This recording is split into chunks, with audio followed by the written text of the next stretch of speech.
Nah, untuk yang kasus kedua yaitu pengamatan dilakukan pada laju pertumbuhan diameter karang A Formosa di awal dan akhir perlakuan selama 4 bulan penelitian di bak biorok, hasilnya adalah sebagai berikut. Nah, di sini ada data mengenai diameter karang sebelum dan sesudah. Untuk data ini itu data berpasangan. Kenapa berpasangan? Karena ini datanya kalau ada kata sebelum dan sesudah itu artinya masih pada objek yang sama tetapi dilakukan peresponan yang berbeda. Jadi kalau misalkan objeknya sama tetapi dilakukan perlakuan yang berbeda, berarti dia adalah datanya data berpasangan. Data eh, tapi jika objeknya berbeda kemudian dilakukan perlakuan yang sama, itu berarti bukan berpasangan. Nah, tetapi karena ini adalah objeknya sama kan, di sini kan objeknya itu adalah sama-sama karang A, hanya beda perlakuannya itu sesudah dan sebelum dan sesudah ya. Jadi karena dia berpasangan, di sini adalah soalnya yaitu ujilah pada tingkat kepercayaan 99%. Apakah terdapat perbedaan peningkatan diameter karang A Formosa sebelum dan sesudah diberikan perlakuan. Nah, jadi seperti sebelumnya, kita harus membuat hipotesis terlebih dahulu. Jadi, hipotesisnya yaitu K0 sama dengan μ1 sama dengan μ2. Di sini μ1 ini adalah kenapa μ1 dan μ2? Karena ini adalah ujilah pada tingkat kepercayaan 90% apakah terdapat perbedaan peningkatan diameter karang A. Nah, di sini kan jadi tidak diketahui nih yang ingin dicari kurang dari atau lebih dari, berarti artinya ini hanya ingin melihat apakah ada perbedaan antara sesudah dan sebelum, berarti H0-nya ini adalah μ1 sama dengan μ2. μ1 di sini adalah sebelum dan μ2 adalah sesudah ya. Jadi ini kita gunakan uji dua sisi. Kemudian H1-nya berarti μ1 tidak sama dengan μ2. Atau di sini pokoknya μ1-nya ini adalah diameter karang sebelumnya dan ini diameter karang A sesudah. Kemudian di sini alfanya 0,01. Kenapa 0,01? Karena di sini tingkat kepercayaannya 99%, artinya alfanya 1% atau 0,01. Kemudian kita akan langsung mencari T hitungnya. Nah, untuk masukkan variabel view-nya berarti ada dua variabel ya. Jadi sebelum dan sesudah. Sama seperti tadi scale dan scale. Kemudian setelah itu data view kita masukkan nilainya, nilai sebelum dan nilai sesudah.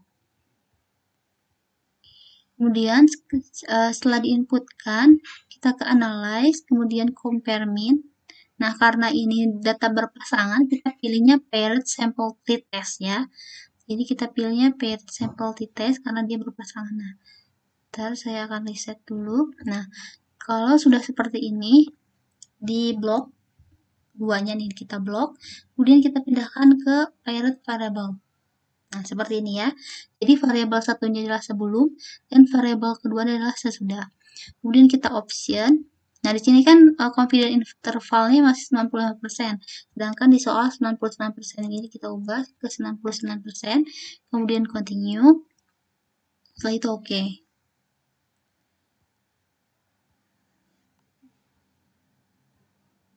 Nah, di sini ada outputnya ya. Di sini ada nilai rataan sebelumnya ada 8,12, ada rataan sesudahnya 8,77.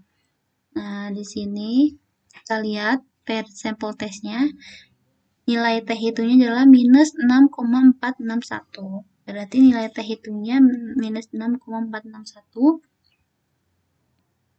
Minus 6,461. Nah, kita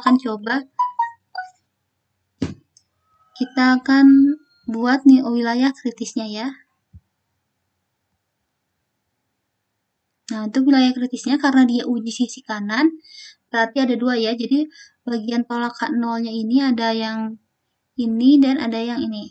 Nah, kemudian kita cari nilai tabelnya berapa. Berarti di sini tadi kan nilai alfanya 0,01. Berarti kalau untuk uji dua sisi kanan ini alfanya harus dibagi 2 terlebih dahulu. Berarti 0,01 dibagi 2. Kemudian dengan df-nya 14. Nah, 0,01 dibagi 2 sama dengan 0,005. Berarti kita lihat di tabel 0,005. Nah, ini ya. Terus tadi df-nya adalah 14 ya, karena N-nya 15 kurang 1, berarti 14, ini 2,97. Di sini 2,97 karena ini bagian kiri, maka tinggal pakai minus. Kalau untuk yang sebelah sini pakai minus 2,97, dan yang ini untuk positif 2,97. Jadi nilainya itu, nilai kanan sama kiri itu masih sama saja, tinggal kalau yang bagian kiri berarti dipakai minus, kalau ini berarti positif. Nah, setelah kita menentukan nilai tabelnya, kita bandingkan. Tadi yang kita dapat nilai hitungnya itu adalah minus 6,46. Berarti minus 6,46 dengan, karena dia minus, berarti kita bandingkan dengan minusnya juga. Dengan yang minus juga, berarti kita bandingkan dengan minus 2,97. Kita bandingkan dengan minus 2,97, maka minus 6,64 kurang dari minus 2,97 ya. Karena kan nilainya ini adalah minus 6,64, berarti nilainya itu minus 6 itu ada di daerah sini. Ada daerah sini ya. Minus 6,64. Ini ada di daerah sini. Berarti karena dia ada di daerah sini, berarti dia ada di daerah penolakan H0. Berarti keputusannya yaitu tolak H0. Kemudian jika kita lihat dari nilai signifikannya,